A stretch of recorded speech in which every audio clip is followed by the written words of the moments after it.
നമ്മൾ അടിപൊളി നത്തോലി fry ready ആയിട്ടുണ്ട്. അപ്പോൾ ഉള്ളിയും മീനും എല്ലാം ഇങ്ങനെ ഒന്നിച്ചൊരു മസാലയായിട്ട് കഴിക്കുമ്പോൾ നല്ല അടിപൊളി ടേസ്റ്റാണ്. നമുക്ക് ഇന്നൊരു നത്തോലി ഫ്രൈ ഉണ്ടാക്കിയാലോ? ഒരു വെറൈറ്റി രീതിയിലാണ് ഞാൻ ഉണ്ടാക്കിയെടുക്കുന്നത്. നമുക്കൊരു 1.5 ടീസ്പൂൺ മുളക് പൊടി ഇട്ട് കൊടുക്കാം, 1/4 ടീസ്പൂൺ മഞ്ഞൾപ്പൊടി, 1 ടീസ്പൂൺ ഉപ്പ്. നമുക്കിത് കുറച്ച് മിക്സ് ചെയ്തെടുക്കാം വെള്ളം ഒഴിച്ചിട്ട്. നമുക്ക് ഇതിലേക്ക് മീൻ ഇട്ട് കൊടുക്കാം.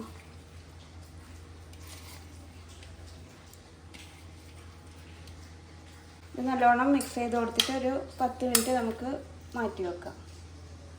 പാൻ ചൂടാക്കാൻ വെച്ചിന് അതിലേക്ക് നമുക്ക് കുറച്ച് വെളിച്ചെണ്ണ ഒഴിച്ച് കൊടുക്കാം.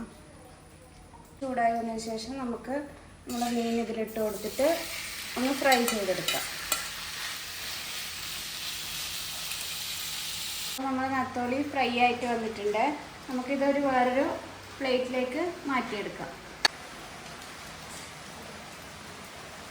അതേ പാനിലേക്ക് തന്നെ നമുക്ക് കുറച്ച് വെളിച്ചെണ്ണ ഒഴിച്ച് കൊടുക്കാം.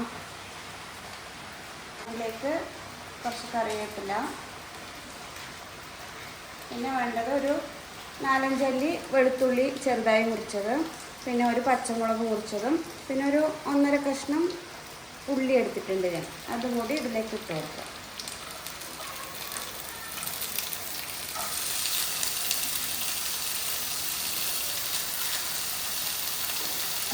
കുറച്ച് ഉപ്പിട്ട് കൊടുക്കാം, ഉള്ളിക്ക് ആവശ്യമുള്ള ഉപ്പ് മാത്രം. അതൊന്ന് ജസ്റ്റ് വഴറ്റാം.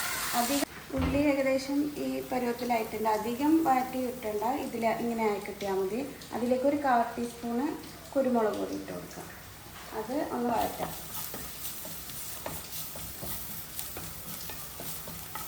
ചെയ്ത് വെച്ച മീൻ ഇതിലേക്ക് ഇട്ട് കൊടുക്കാം.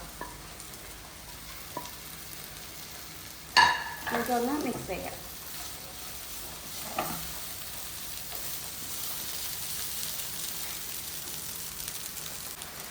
ഇതൊരു മിനിറ്റ് ഒന്ന് ചൂടാക്കാൻ വെക്കാം.